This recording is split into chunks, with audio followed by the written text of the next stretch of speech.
प्रिय विद्यार्थियों, आज हम भारतीय संविधान में निहित नीति निर्देशक तत्वों के बारे में विस्तृत चर्चा करेंगे इस वीडियो के माध्यम से। नीति निर्देशक तत्व क्या है? अगर इस पर विचार करें, इसके इतिहास की पृष्ठभूमि पर विचार करें, तो हम ये पाएंगे कि भारतीय संविधान में ये जो नीति निर्देशक तत्व है, इन्हें समायोजित करने के पीछे क्या दृष्टि रही है।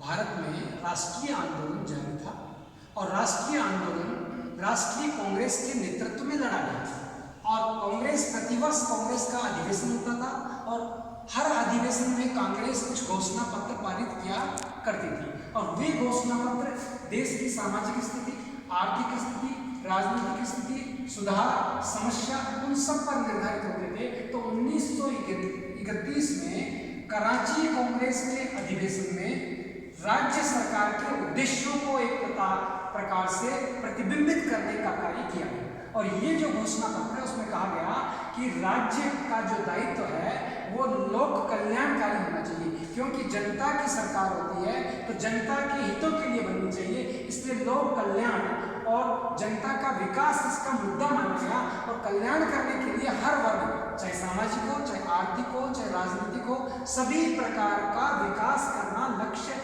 माना जाता है। परंतु राज्य कार्यों में अधिक हस्तक्षेप नहीं करेगा और जो भी समस्या होगी उन समस्याओं का एक संहिताबद्ध एक केंद्रीकरण करेगा कि सामाजिक स्थिति ये रहेगी, देश में ऐसे नियम बनाए जाने चाहिए, आर्थिक नियम इस प्रकार के होने चाहिए, राजनीतिक नियम इस प्रकार के होने चाहिए, अर्थात सरकारों के लिए दिशा निर्देश देने का कार्य ये कांग्रेस अधिवेशन करता है और इस अधिवेशन में ही ये निश्चित हो जाता है कि भारत के संविधान बनते समय सरकारें क्या करेगी, उनके लिए दिशा निर्देश जो है ये निर्देशक तत्व देते हैं। इसीलिए इसका नाम ही नीति के निर्देशक तत्व है, अर्थात नीति जो बनेगी उसके लिए निर्देश देते हैं। और ये किसको कौन बनाता है? नीति कार्यपालिका व्यवस्थापिका नीति बनाती है, न्यायपालिका व्यवस्थापिका नीति बनाती है, कार्यपालिका उन्हें क्रियान्वित करती है, न्यायपालिका उनको फलित करती है, निर्णय लेती है कि नीतियाँ कैसी है, संविधान के अनुरूप है कि नहीं। तो नीति निर्देशक तत्व नाम इसका है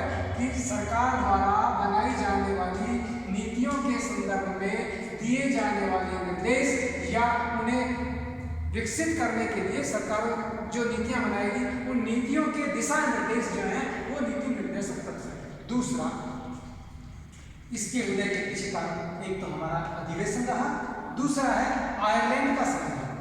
विश्व में आयरलैंड के संविधान में नीति निर्देशक तत्वों का समावेश किया गया और भारतीय संविधान में भी नीति निर्देशक तत्वों का विस्तृत परिपत्र समायोजित किया गया। ऐसा नहीं है कि केवल आयरलैंड के संविधान में नीति निर्देशक तत्व है, स्पेन के संविधान में, बर्मा के संविधान में भी नीति निर्देशक तत्व पाए गए हैं, परंतु भारतीय संविधान में नीति निर्देशक तत्वों का समावेश आयरलैंड के संविधान से किया गया है। अब नीति निर्देशक तत्वों का आदर्श क्या है, उद्देश्य क्या है, उसके सिद्धांत क्या है, उसके लक्ष्य क्या है, इस पर अगर हम चर्चा करें तो हम पाएंगे कि 1931 तक भारतीय राष्ट्रीय कांग्रेस में एक समाजवादी विचारधारा का समावेश हो चुका।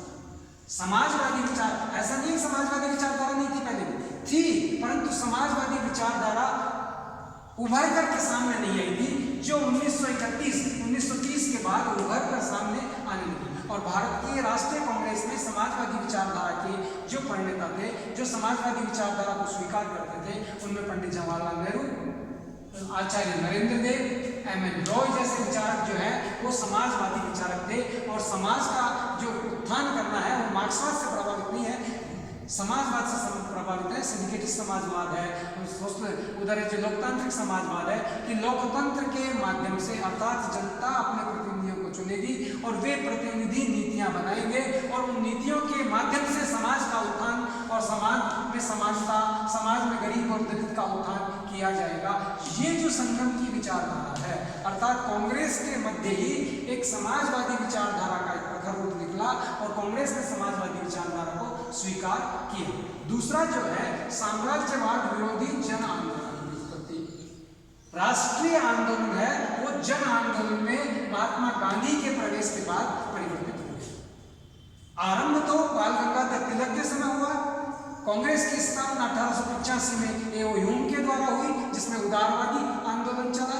उसके बाद है जो उग्रवादी आंदोलन चला, और तीसरा जो आंदोलन है वो गांधीवादी चला। और जब से गांधीवादी आंदोलन आया वो जन आंदोलन में परिवर्तित हो गया। इसलिए साम्राज्यवाद की जो विरोध है उसकी नीतियों का विरोध करने के लिए ये आंदोलन चला, और इस आंदोलन के माध्यम से नीतियां विरोध कर रहे हैं। तो हम कैसी नीतियां चाहते हैं ये बात आई, और यही चीज न्याय के लिए संघर्ष की बात करता है, जन कल्याण की बात करता है। इसलिए इसका आदर्श जो है न्याय और जन कल्याण बन जाता है। तीसरी ओर अगर हम देखें इसके आदर्श को, तो राज्य के दायित्व कि राज्य क्या करे जिससे वो कल्याणकारी सरकार बन सके।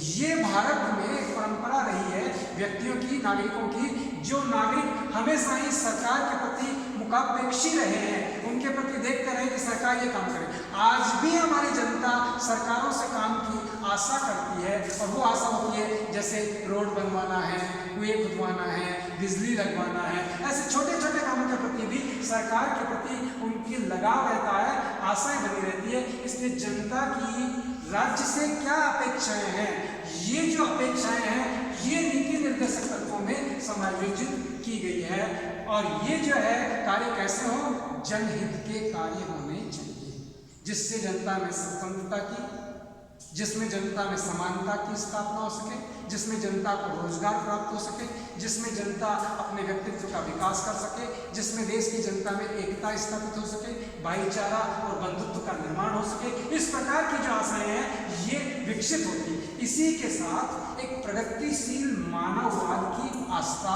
एक और प्रतिबिंबित उभर कर सामने आई। ये बात नहीं है कि भारत में मानववाद नहीं था। भारत की संस्कृति तो वसुधैव कुटुंब की संस्कृति है। भारत की संस्कृति तो सबके उत्थान की संस्कृति है। ऋग्वेद का जो मंत्र है वो ये कहता है, शांति की संस्कृति की बात कहता है, सर्वभूम शांति, शांति रेवती, शांति सामा, शांति साला। तो शांति की स्थापना, विश्व में शांति की स्थापना की बात करता है, मानवता के वसुधैव कुटुंबकम की बात करता है। तो मानवतावाद का जो दृष्टिकोण है वो उभर कर आया राष्ट्रीय आंदोलन के समय।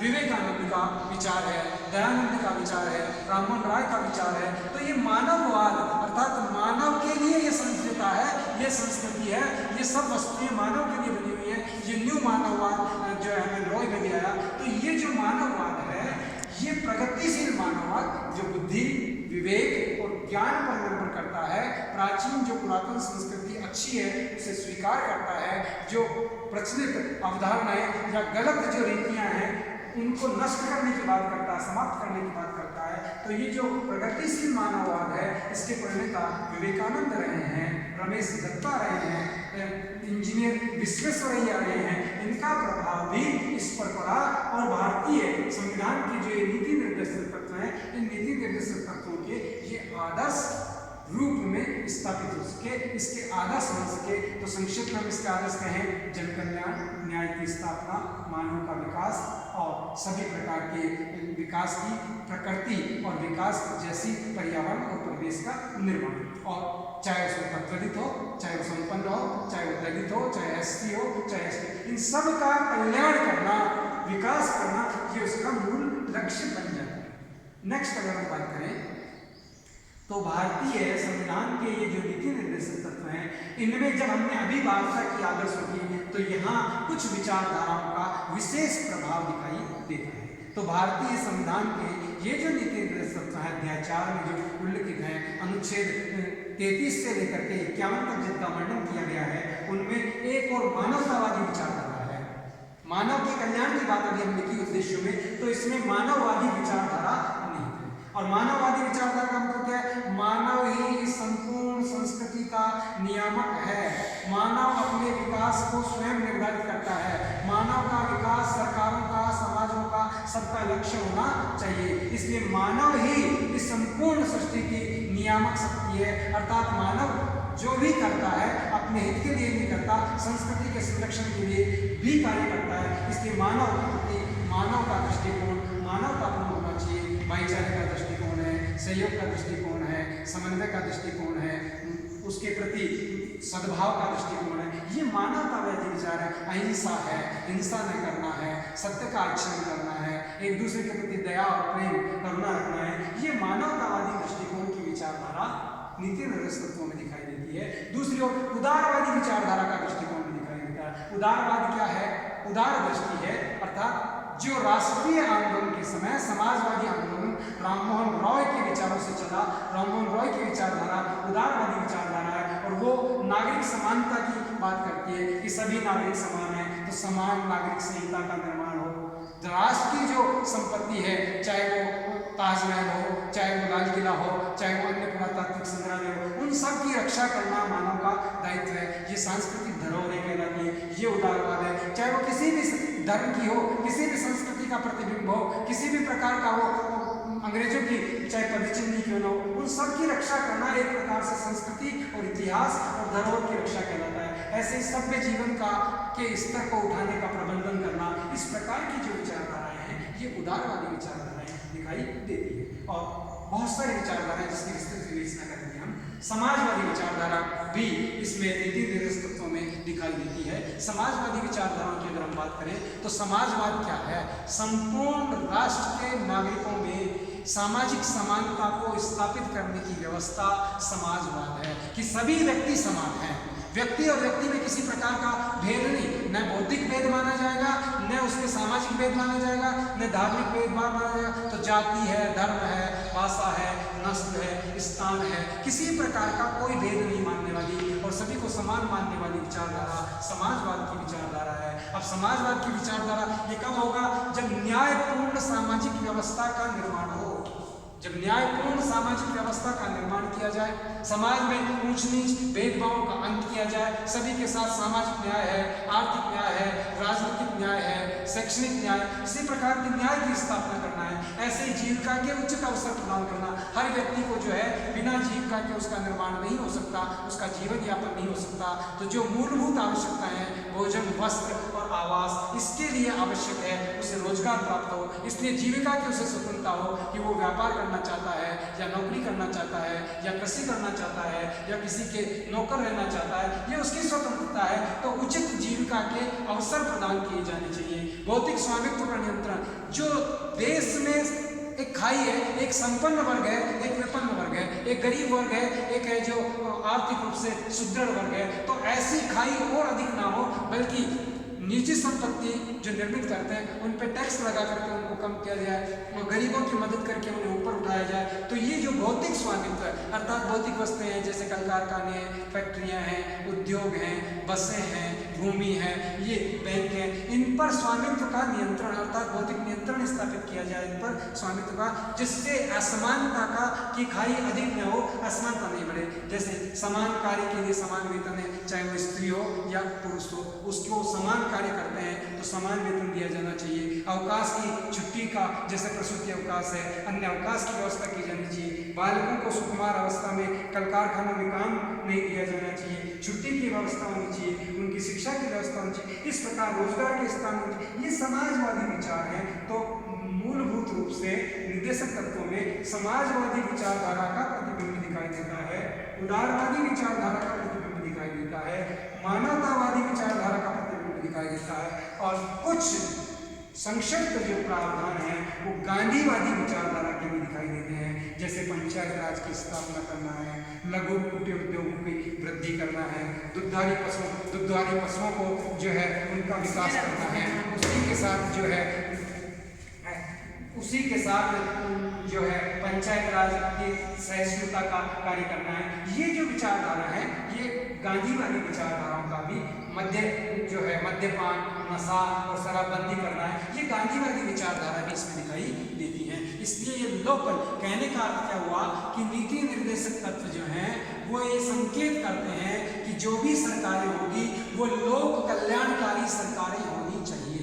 अर्थात हर सरकार के लिए एक प्रकार के दिशा निर्देश हैं। अगर कोई उदारवादी विचारधारा की सरकार आती है तो उदारवादियों को सामने सिद्धांतों को ले सकती है, गांधीवादी सरकार आती है तो गांधीवादी विचारों से चलेगी, उनको पक्ष दे सकती है, समाजवादी आती है तो समाजवादी पक्ष दिखाई देगी, तो फेबियन समाजवाद है, गिल्ड समाजवाद है, सोशलिज्म के विचार लेगी, मानवतावादी अगर आते हैं तो मानवतावादी। इस प्रकार से भारतीय जो निर्देशक सिद्धांत है, नीति निर्देशक सिद्धांत, इनमें समष्टिवाद के तत्व नहीं दिखाई दिखाई देते हैं। सभी प्रकार की विचारधाराओं का प्रत्यक्ष या अप्रत्यक्ष में समावेश इनमें दिखाई देता है। तो भारतीय संविधान की जो प्रस्तावना है, जिसमें हम भारत के लोग न्याय, समानता, स्वतंत्रता की बात करते हैं, उसका विस्तार है। तो एक प्रकार से क्या कहें कि जो संविधान का उद्देशिका है, संविधान की प्रस्तावना है, उस प्रस्तावना का विस्तार नीति निर्देशक तत्वों में देखा जा सकता है, जिसमें न्याय है, समानता है, स्वतंत्रता है, भ्रातृत्व है, मानवीय गरिमा है, रोजगार है, ये सारी चीजें हमें दिखाई देती है। और यही जो क्रियान्वित होती है, तो संविधान का 14वां संशोधन है, संविधान का 31वां संशोधन है, संविधान का 19वां संशोधन है, संविधान में 45वां संविधान संशोधन है, जो संपत्ति के मूल अधिकार को निर्वासित करके राजकीय संरक्षण में देता है और समाज में समानता स्थापित करने के लिए संपत्ति के अधिकार को हटाया जाता है, निकाल दिया जाता है। इस प्रकार से नीति निर्देशकों के क्रियान्वयन में अगर कोई मूल अधिकार आने आता है तो उन्हें संशोधित करने की स्थिति भी भारतीय संविधान के अनुच्छेद 368 के तहत प्रदान की गई है।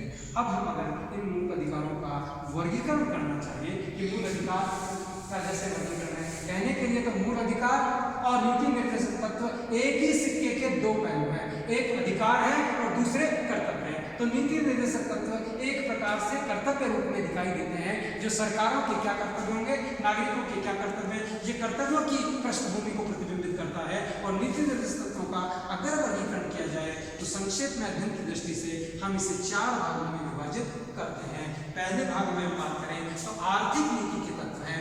आर्थिक नीति का मतलब होता है देश की जो पॉलिसी बनाई जाएगी वो आर्थिक दृष्टि से राष्ट्र सुदृढ़ हो, आर्थिक दृष्टि से नागरिक संपन्न हो, आर्थिक दृष्टि से जो उत्पादन के जो साधन हैं उन भौतिक साधनों पर एक व्यक्ति का नहीं सबका नियंत्रण स्थापित हो, कुटीर और लघु उद्योगों की स्थापना हो, दुग्धारी पशुओं से जो है कृषि कार्य हो, जैसे आप डेयरी उद्योग कह सकते हैं, मछली पालन उद्योग कह सकते हैं, खांडसारी उद्योग कह सकते हैं। ऐसे व्यक्तियों के रोजगार हो, रोजगार की प्राप्ति के लिए विभिन्न सारी व्यवस्थाएं हो, वृद्ध लोगों के लिए वृद्धावस्था पेंशन हो, स्वास्थ्य की व्यवस्था हो, चिकित्सा हो।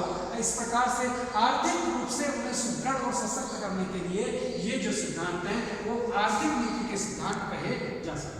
ऐसे ही प्रशासन दृष्टि, प्रशासन का मतलब होता है सरकार के जो कर्मचारी हैं वो किस प्रकार की नीति का अवलंबन करे और सरकार कैसी नीतियां, कैसे कानून बनाए जिससे प्रशासनिक दृष्टि से राष्ट्र का सुदृढ़ीकरण हो, राष्ट्र का विकास हो। जैसे समान विधि संहिता पूरे देश के लिए, चाहे वो हिंदू हो, चाहे वो मुस्लिम हो, चाहे वो सिख हो, चाहे वो सभी के ऊपर एक सिद्धांत, एक नीति, एक कानून लागू हो।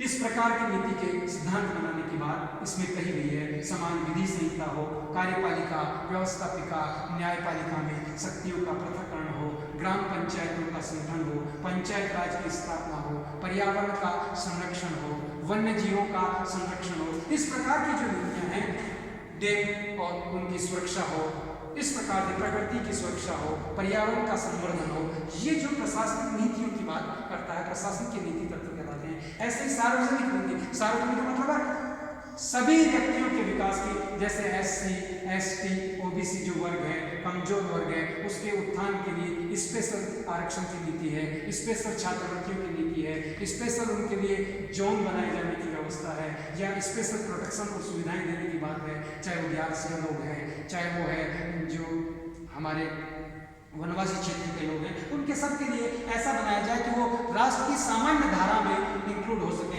ऐसे ही मादक जो द्रव्य पदार्थ हैं, नशीले पदार्थ हैं, उन पर रोक लगाई जाए, निःशुल्क और अनिवार्य शिक्षा की व्यवस्था की जाए, उद्योगों के प्रबंधन में जो है कर्मचारी मजदूरों को शामिल किया जाए, कानूनी सहायता जो है प्रशासनिक रूप से उन्हें दी जाए, अवकाश दिए जाए। इस प्रकार की जो नीतियाँ हैं ये सार्वजनिक नीति के तत्वों को करती है।